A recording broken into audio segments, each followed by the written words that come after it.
मन का यादों वाला हिस्सा सबसे कम महत्वपूर्ण है। चित्त, जो चेतना से जुड़ा होता है, वो सबसे महत्वपूर्ण होता है। अगर आप चित्त को कोई आकार दे दें तो वो आकार हमेशा सच्चाई बनेगा, क्योंकि इसमें जीवन बनाने वाली शक्ति है, जिसे हम शब्दों की कमी की वजह से चेतना कह रहे हैं। वो जो जीवन का आधार है। एक सुंदर घटना हुई। आपने एंड्रू कार्नेगी के बारे में सुना है? तो इन्होंने बहुत कम समय में बहुत पैसा कमा लिया। अमेरिकी सरकार को शक हुआ कि ये कुछ गलत कर रहे हैं, तो उन्होंने एक सेनेट पूछताछ कमेटी बनाई। तो उन्होंने इनसे हर तरह के सवाल पूछे और उन्हें पता चला कि इनके व्यापार में कुछ भी गलत नहीं। फिर उन्होंने पूछा कि आप इतना पैसा कमाकर इतने सफल कैसे हो गए? तब एंड्रू कार्नेगी ने बहुत ही सरल बात कही, मैं अपने मन को किसी चीज पर 5 मिनट तक लगातार रख सकता हूं। अगर आप मेरी बातों पर ध्यान नहीं देंगे तो क्या आपको पता चलेगा मैं क्या कह रहा हूं? नहीं। जीवन का हर पहलू इसी तरह है ना? अगर आप ध्यान नहीं देते तो आपको पता नहीं चलेगा कि आप क्या खा रहे हैं, कैसी सांस ले रहे हैं, क्या हो रहा है। बहुत से लोग फूलों की खुशबू पर ध्यान नहीं देते या कोई भी दूसरी चीज पर, वो पास से गुजर जाते हैं, पत्थर की तरह, या फिर कहें बैल की तरह, क्योंकि बैल महत्वपूर्ण होते हैं स्टॉक मार्केट में। तो ये विकास प्रक्रिया में पीछे जाना हुआ।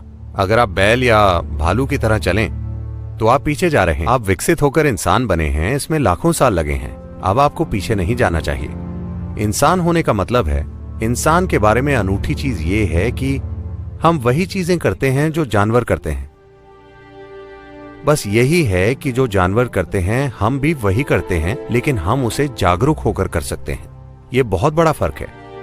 और किसी चीज को जागरूकता से करना तब तक संभव नहीं होगा जब तक आप उन चीजों पर पर्याप्त ध्यान नहीं देते जो आप करते हैं या नहीं करते। विशेष रूप से वो चीजें जो आप नहीं करते, आपको उन पर पूरा ध्यान देना चाहिए, वरना वो आपके अंदर घुस जाएंगे।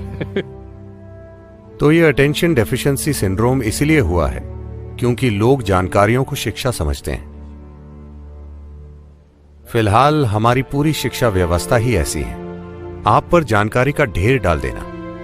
आप जितनी ज्यादा जानकारी का ढेर लगाएंगे किसी दिमाग में, या कहें कि बचपन से जानकारी डाली जाए, तो उसकी ध्यान देने की रुचि उतनी ही कम हो जाएगी।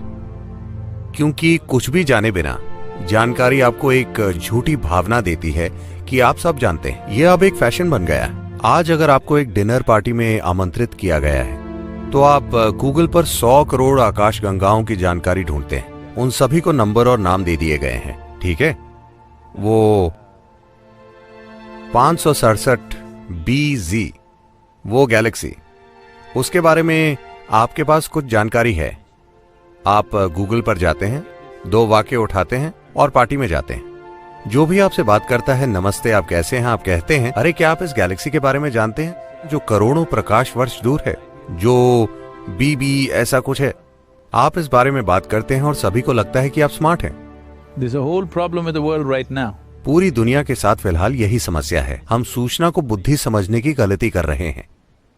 एक व्यापारी या कोई भी इंसान जो किसी परिस्थिति में रास्ता खोजना चाहता है, उससे बुद्धि की जरूरत है, ना कि बस सूचना की। सूचना थोड़ी उपयोगी हो सकती है, लेकिन बुद्धि ही आपको किसी विशेष स्थिति से गुजरने का एक अनूठा रास्ता दिखाएगी, ना कि वैसा रास्ता जो कोई और अपना रहा है।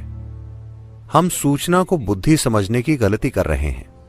जब आप खुद में बहुत ज्यादा जानकारी का ढेर लगा लेते हैं तो ध्यान देना बहुत मुश्किल हो जाता है। जब आप बिल्कुल ध्यान नहीं देते, जब आप में ध्यान बनाए रखने की कोई क्षमता नहीं होती, तो आपने अपनी बुद्धि तक पहुंचने की क्षमता भी खो दी है। आप बस याददाश्त से सूचना बाहर निकालते रहेंगे। एक सुंदर घटना हुई। आपने एंड्रू कार्नेगी के बारे में सुना है? जब एंड्रू कार्नेगी ने अपना व्यापार शुरू किया तो थोड़े ही समय में वो बहुत सफल हुए और उन्होंने बहुत पैसा कमाया। उस समय ये गूगल या फेसबुक या ट्विटर का युग नहीं था कि वो 2 सालों में खरबपति बन जाते हैं। उन दिनों लोगों को उद्योग वगैरह लगाकर पैसा कमाना पड़ता था, जिसमें दशक या पीढ़ियां लग जाती थी। तो इन्होंने बहुत कम समय में बहुत पैसा कमा लिया। लोगों को शक हुआ, अमेरिकी सरकार को शक हुआ कि ये कुछ गलत कर रहे हैं। तो उन्होंने एक सेनेट पूछताछ कमेटी बनाई तो उन्होंने इनसे हर तरह के सवाल पूछे और उन्हें पता चला कि इनके व्यापार में कुछ भी गलत नहीं है। फिर उन्होंने पूछा कि आप इतना पैसा कमाकर इतने सफल कैसे हो गए?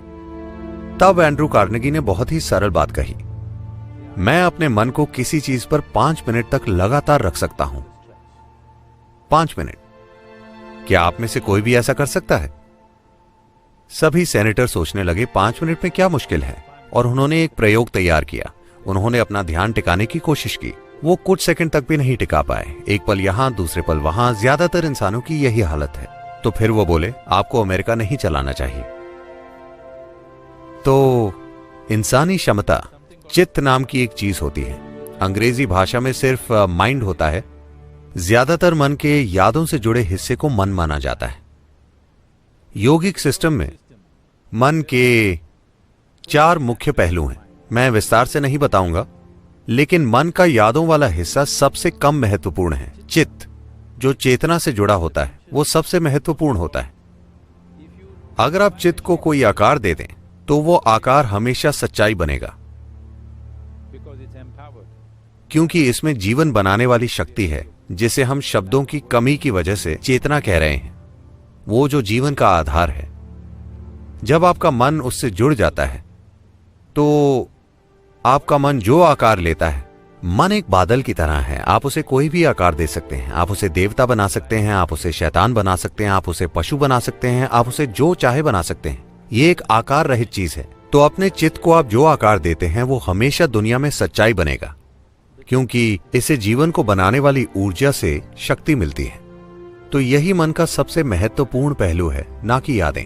यादें सिर्फ भौतिक चीजों को संभालने के लिए जरूरी हैं। ये हो सकता है कि एक व्यापारी बस भौतिक चीजों को संभालना चाहे, ये ठीक है, लेकिन मैं चाहता हूं कि व्यापारी का जीवन एक मजेदार रोमांच बन जाए, जहां नई संभावना को खोजने की प्रक्रिया उसके अनुभव में भी वाकई नई संभावनाएं लाए, ना कि सिर्फ आर्थिक संभावनाएं बने। और ये संभावना एक व्यापारी के जीवन में मौजूद है कि वो अपने व्यापार को एक आध्यात्मिक संभावना और आध्यात्मिक विकास में बदल सकता है, या अपने अस्तित्व के विकास में, जो मुझे लगता है कि सभी को खोजना चाहिए। यही वजह है कि हम एक आध्यात्मिक तत्व लाने की कोशिश कर रहे हैं। सफलता आसानी से मिलेगी किसी अन्य चीज की तुलना में, क्योंकि सफलता इसीलिए आसान नहीं होगी कि कोई जादू होगा, बल्कि इसीलिए कि आप अपनी पूरी क्षमता से काम करते हैं। लेकिन ये ऐसा है, ज्यादा सूचना के साथ। ज्यादा सूचना का मतलब है कि जो चीज आपकी नहीं है, उसे आप अपनी यादों से जोड़ लेते हैं और उसके आधार पर अपनी पहचान बना लेते हैं। आप जितना ज्यादा वैसा करते हैं, आप उतने ही कम असरदार बनते जाते हैं। लेकिन फिलहाल हमारी पूरी शिक्षा व्यवस्था जानकारी देना है, और इंटरनेट मौजूद है। एक 12 साल का बच्चा जानता है कि वहां करोड़ों प्रकाश वर्ष दूर जो गैलेक्सी है, उसका नाम क्या है, जो उसके लिए अच्छा नहीं है, क्योंकि यह ज्ञान नहीं है, यह किसी भी तरह से उपयोगी नहीं है। यह बस अपनी बढ़ाई करने के काम आता है, और सबसे बढ़कर यह आपकी ध्यान देने की क्षमता नष्ट कर देगा, क्योंकि ध्यान देने का आधार यह है कि आपको एहसास है कि आप इस ब्रह्मांड में एक कण को भी ठीक से नहीं जानते। आप एक अणु को भी पूरी तरह से नहीं जानते, इसीलिए आप ध्यान दे पाते हैं। If you think I know this, you cannot pay attention. अगर आपको लगता है मुझे ये पता है, तो आप ध्यान नहीं दे सकते। जानकारी का घमंड ही आप में ध्यान देने की कमी पैदा करता है।